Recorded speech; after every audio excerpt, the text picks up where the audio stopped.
KTX를 타고 있는 줄 알았습니다. 이게 비행기 화장실이 맞나요? 설마 트럼프 대통령도 똑같은 거 사용하나? 트럼프 대통령은 이 오래된 비행기를 왜 그렇게 좋아할까요? 트럼프 대통령의 개인 전용기 트럼프 포스1과 동일한 이미 20년 전에 단종된 델타 항공의 보잉 757-200을 탔습니다. 놀라운 건 이 파란색 물이 휙 내려가는 올드한 화장실이 보잉의 잃어버린 20년과 항공업의 큰 변화를 보여주는 중요한 상징입니다. 이 이야기를 위해 A321 네오를 타고 LA에서 칸쿤까지 직항 4시간으로 이동하는 대신 7시간이 넘는 경유 노선을 일부러 선택했는데, 이제는 아시아에서는 결코 탈 수 없는 단종된 지 20년이 지난 보잉 757과 757의 후계자로 논란의 중심에 있는 737 맥스를 같은 날에 타면서 서로 밀접하게 연관된 보잉 757, 737 맥스, 그리고 에어버스 A321 네오를 통해서 보잉이 욕을 먹게 된 결정적 실수들을 이야기해 볼까요? 멕시코시티행 델타 항공편 때문에 LAX 터미널 3에 일찍 도착했습니다. 체크인 후 보안 검색은 30분 정도 걸렸네요. LAX 기준으로는 꽤 준수하네요. 특이한 점은 멕시코로 가는 국제선임에도 불구하고 국제선 톰 브래들리 터미널의 게이트가 아니고 국내선 게이트에서 출발하네요. 주변 게이트는 모두 미국 국내선이네요. 델타 항공은 멕시코를 국내선처럼 취급하는 듯하네요. 멕시코시티 노선의 국내선 취급은 비행 중에 다시 한번 확실하게 체감합니다. 새벽부터 서둘렀더니 보안 검색을 통과한 후 자연스럽게 커피가 땡기네요. 게이트 근처 스타벅스 바리스타는 활기찬 목소리로 아침에 활력을 더해주는 이분 SNS에서 유명할 것 같은데요. 커피를 들고 도착한 게이트 26A. 촬영하는 입장에서 한숨이 나오네요. LAX 터미널 3.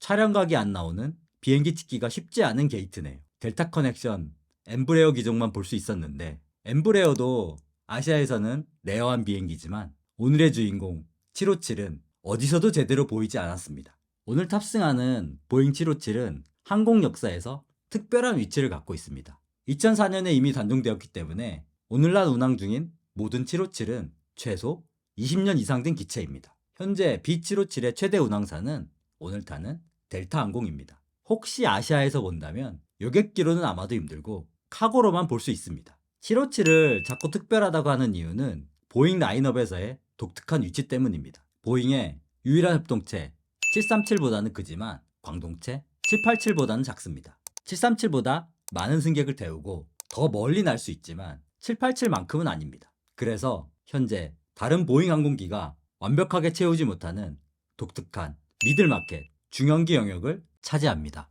미들마켓 포지션은 관점에 따라 757을 애매하거나 특별하게 만들고, 이 위치를 어떻게 해석할 것인가에 따라서 미래가 달라지는데, 이륙 후에 더 자세히 살펴봅시다. 델타 항공의 탑승은 좋은 방식이지만 가장 싼 메인 캐빈 클래스인 제 입장에서는 프론트 투백 탑승 같네요. 일찍 도착해서 앞쪽에서 대기했는데 객실이 이미 빠르게 채워지고 있어서 클린샷도 힘드네요. 탑승이 혼잡하니 군인과 그 가족들이 우선 탑승하는 것이 더 인상적인데, 이게 미국의 힘인가 싶네요. 깨끗한 객실 사진을 찍지 못하지만 기내에 들어서니 델타 757의 독특한 캐빈 구조가 눈에 띕니다. 델타는 협동체에도 퍼스트, 컴포트, 메인 캐빈으로 세 가지 클래스를 구분하지만 737보다 긴 757의 특성을 활용해서 이 구성의 퍼스트 클래스는 5열로 737-902R보다 1열 정도를 더 설치했고, 33배열의 델타 컴포트에는 737에서는 보기 힘든 좌석이 없는 비상구 공간이 있네요. 제 좌석은 33 구성의 메인 캐빈 이코노미입니다. 757 이코노미 좌석의 좌석 피치는 갤럭시 휴대폰이 세로로 겨우 들어가는 정도의 빽빽한 간격이네요. 787로 대서양으로 횡단하는 에어 유로파와 비슷한 정도이거나 살짝 넓은 것 같은데, 광동체와 협동체의 차이는 명확해서 B757 이코노미로 8시간 대서양 횡단을 한다면 좀 고민이 되네요. 에어 유로파와 비슷해 보이는 AVOD 스크린, USB 충전뿐만 아니라 노트북 전원 콘센트도 있어서 20년 된 항공기라는 사실을 몰랐다면 객실은 그냥 737 타고 있다고 느끼겠네요. 아마도 델타가 내부를 레트로핏한 것 같네요. 점점 희귀해지는 보잉 757의 이륙 장면은 언제 또 담을 수 있을지 모르니 함께 보시죠.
757은 미들마켓 시장의 대표 기종인데 한국 사람 입장에서 대표적인 미들마켓의 예시는 몰디브입니다. 많은 한국 사람들이 몰디브 휴가를 꿈꾸지만 인천과 몰디브, 말레 사이에 국적기 직항 노선이 없습니다. 대한항공이 이전에 콜롬보, 스리랑카를 경유한 노선을 운항했지만 현재는 단항했고 논스톱 직항 몰디브 정기 노선은 만들어진 적이 없습니다. 한국에서 몰디브로 수요가 없다? 좀 이상한데요? 인천 몰디브 직항이 없는 가장 큰 이유는 바로 적합한 비행기가 없습니다.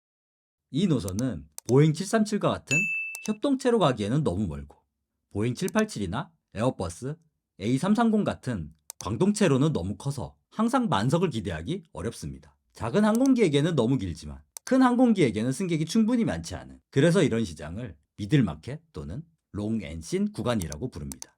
인천 몰디브 노선은 B757은 물론 현재 가장 비슷한 대체기인 에어버스 A321 XLR로도 운항하기 어려운 극단적인 롱앤신 사례입니다. 몰디브 멀긴 머네. 올해 인천 몰디브 직항 노선이 생길 수도 있다는 소문이 있는데 어떤 항공사가 어떤 기종을 투입할지 매우 궁금한데요. 아시는 분들 코멘트 좀 남겨주세요.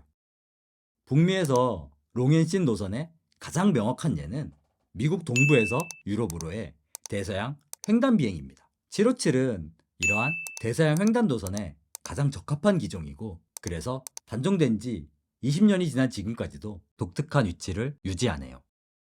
멕시코시티까지의 비행시간은 거의 4시간인데 아침 일찍 출발했기 때문에 기내식 서비스를 기대했는데 멕시코시티로 가는 비행기 주변에 델타에 국내선 비행기가 넘쳐났을 때 알아챘어야 했네요. 이 4시간 비행의 기내 서비스는 과자와 음료가 전부네요. 아시아 항공사라면 이 정도 거리의 비행에서는 당연히 밥도 줍니다. 음료수와 썬칩만 먹었지만 언제 다시 757 화장실을 볼 수 있을까 싶어서 윈도우 시트에서 2명을 건너서 화장실을 다녀옵니다.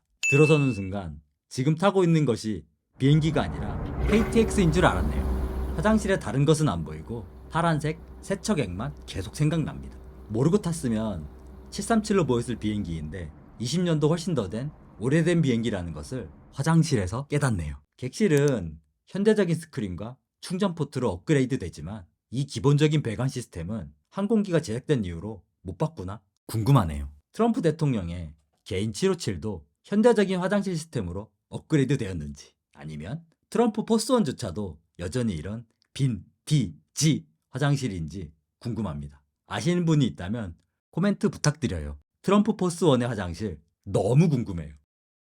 기내식과 화장실이 충격이었지만 LAX와 멕시코시티 사이의 사막 풍경과 해안선 전망은 정말 매혹적이네요. 기내식도 안 주는 긴 여정이었지만 때가 되니 보잉 757은 멕시코시티에 착륙 준비를 합니다. 그런데 이렇게 특별한 757을 보잉은 왜 단종시킨 것일까요? 롱앤신에 적합한 757의 독특한 성능의 가장 큰 이유는 협동체 주제에 광동체 엔진을 사용했기 때문입니다. 그래서 좋은 성능을 보여주지만 연료 소비가 많다는 단점도 있습니다. 2001년 9.11 테러 이후 항공업계가 어려워지면서 연료 효율이 낮은 757은 항공사들에게 부담이 되었고 20년간 약 1000대 판매로 베스트셀러라 하기 어려웠던 보잉은 2004년 단종을 결정합니다. 전략적 오류는 시간이 좀 흐른 후에 나타납니다. 2016년, 2017년 에어버스는 새롭고 더 효율적인 엔진을 장착한 A320 네오와 A321 네오를 출시했습니다. 특히 A321 네오는 B757과 유사한 성능으로 시장에서 큰 성공을 거둡니다. 잃어버린 보잉 20년의 상징인 B757 여정을 마치고 멕시코시티에 도착했습니다. 이제는 보잉이 757의 대체제로 내놓은 737 맥스9으로 칸쿤까지 이동합니다. 한국인은 멕시코 입국 시 비자가 필요 없고 지문, 안면 인식으로 간편하게 입국할 수 있습니다. 다만 발급받은 출입국 신고서는 출국할 때까지 잘 보관해야 합니다. 왜 이 출입국 신고서를 잘 갖고 있어야 하는가는 에어유로파, 칸쿤, 마드리드 에피소드를 살펴봐 주세요. 이제 최종 목적지인 칸쿤으로 가는 아에로멕시코의 737 9맥스를 탑승할 시간입니다. 에어버스의 성공에 대한 보잉의 조바심으로 보잉은 60년대부터 이어온 737 설계에 동체를 늘리고 더 큰 엔진을 장착한 737 맥스를 급하게 출시합니다. A321 네오도 이러한 방식이기 때문에 보잉이 특별히 잘못된 선택을 한 것은 아닙니다. 다만 비대해진 엔진으로 인한 무게중심의 변화를 소프트웨어 MCAS로 보정하려 했고, 이 시스템의 오류가 두 차례 치명적인 추락 사고로 이어집니다.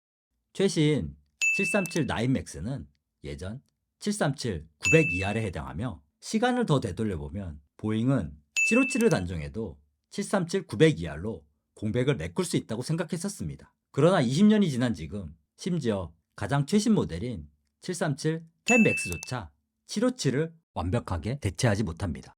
승객 수용력은 거의 비슷해졌지만 비행거리는 여전히 1000km 정도 부족합니다. 더 중요한 사실은 이 영상을 만들고 있는 지금 시점에도 737-10MAX는 아직 상업비행에 투입하지 못합니다. 그래서 오늘 타는 더 작은 737-9MAX로 보잉은 협동체 시장을 힘겹게 대응하고 있습니다. 이 정도면 보잉 라인업에는 여전히 757 대체제가 없는 셈입니다. 보딩이 시작되고 20년 된 757과 최신의 737-9MAX를 같은 날 타보니 737-9MAX의 객실은 확실히 더 새롭고 산뜻합니다. 아에로멕시코 737-9MAX도 델타의 757과 비슷하게 앞쪽에 22 배열의 비즈니스 클래스와 뒤쪽에 33 배열의 프리미엄 이코노미와 이코노미를 운영하고 있습니다. 최신 기종이지만 좌석 간격은 757과 비슷하네요. 갤럭시 기준으로 세로로 놓기에 빠듯하네요. 이게 북미 이코노미의 표준인가 보네요.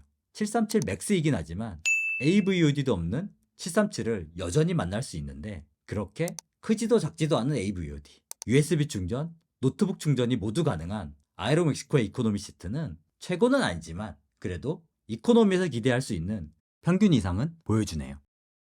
LA, 멕시코시티 4시간 비행에서 미리 음료와 땅콩만 받아봤기 때문에 멕시코시티, 칸쿤 2시간 비행에서 커피와 땅콩만 받아도 그렇게 충격적이지는 않았습니다.